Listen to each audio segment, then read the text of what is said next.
بسم اللہ الرحمن الرحیم۔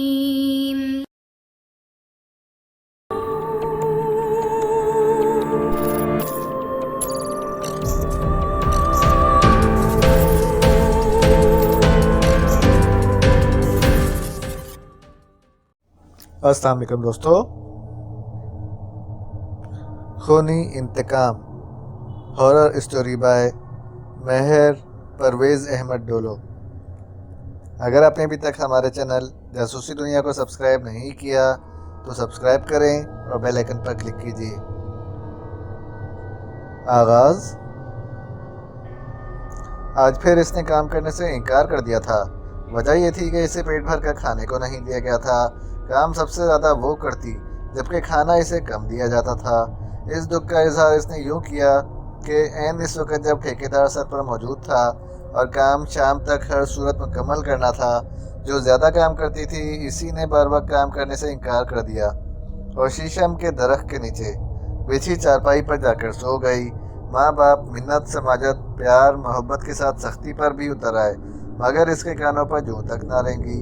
اٹھنے سے صاف انکار کر دیا۔ تنگ آ کر وہ لوگ گوشت والے سے گوشت لائے۔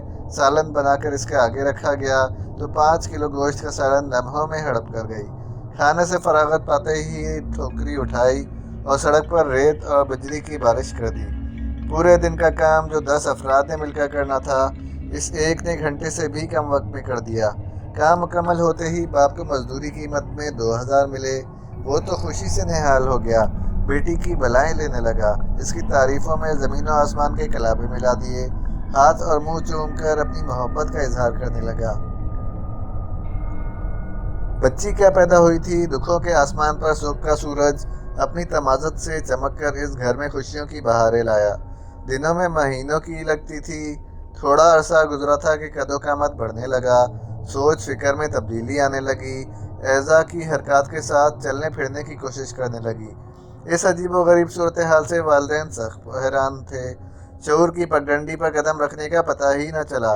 بچوں کی ضروریات اور فرمائشیں والدین کو حیران کر دیتی ہیں۔ یہ تو لگتا تھا سونے کا چمچ منہ میں لے کر پیدا ہوئی۔ جس چیز کی خواہش کرتی منٹوں میں اس کے سامنے ہوتی۔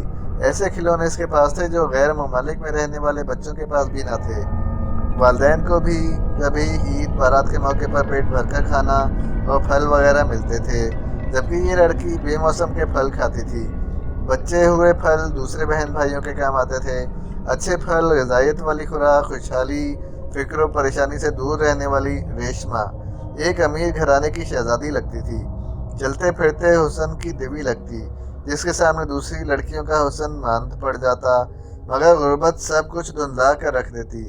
امیر ماں باپ کی کالی کلوٹی بیٹی بھی پری چہرہ اور لاکھوں میں ایک ہوتی ہے لیکن غریب کی بیٹی بے شک چاند کا ٹکڑا کنول کا کیچڑ میں کھلا پھول ہو لیکن جب پھٹے پرانے کپڑے پہن کر نکلتی ہے تو یوں لگتا ہے جیسے چاند کو گرہن لگا ہو۔ اسلم غریب باپ کا بیٹا تھا۔ باپ کی عمر محنت مزدوری کرتے ہوئے گزر گئی تھی۔ ایک دن زیر تعمیر مکان کی دیوار کے سائے میں سستانے کے لیے بیٹھا تھا کہ دھڑام سے دیوار گری اور وہ جاں بحق ہو گیا۔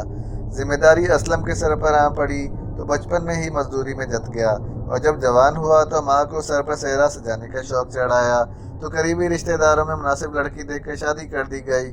اولاد کے معاملے میں اسلم کچھ زیادہ ہی خوش نصیب نکلا۔ یکے بعد دیگرے 4 بیٹے 5 بیٹیاں ہو گئیں۔ بچوں کی فوج سے گھبرانے کی بجائے خوش ہونے لگا۔ روزی روٹی کا اللہ مالک ہے۔ غریب نے کون سا زمینوں کا بٹوارا کرنا ہوتا ہے جو اسے زیادہ بچوں کی پریشانی ہو۔ محنت مزدوری سے بچوں کی کفالت کرتا۔ بچوں کی وجہ سے یہ ذمہ داری بڑھ گئی تھی کہ اب اسے روز کام پر جانا پڑتا۔ بیوی بھی ساتھ دیتی۔ لوگوں کے گھروں میں کام کرتے یوں پرانے کپڑے اور بچا کچا کھانا مل جاتا۔ زندگی اپنی ڈگر پر رواں دواں تھی۔ اس دوران ایک ایسی بچی پیدا ہوئی جس نے پورے خاندان کو حیران کر دیا۔ پیدائش کے تھوڑے عرصے بعد ہی سمجھدار بچوں کی طرح بولنا اور حرکات کرنا شروع کر دی۔ بچپن سے جوانی کی حدود میں قدم رکھا تو باپ کی مشکلات کو کم کرنے کے لیے تگ و دو کرنے لگی۔ اسلم مزدور آدمی تھا۔ اولاد کی کثرت سے کچھ تو اسے دن رات محنت کرنا پڑی مگر جوں جوں بچے جوان ہونے لگے اس کے مسائل کم ہوتے گئے۔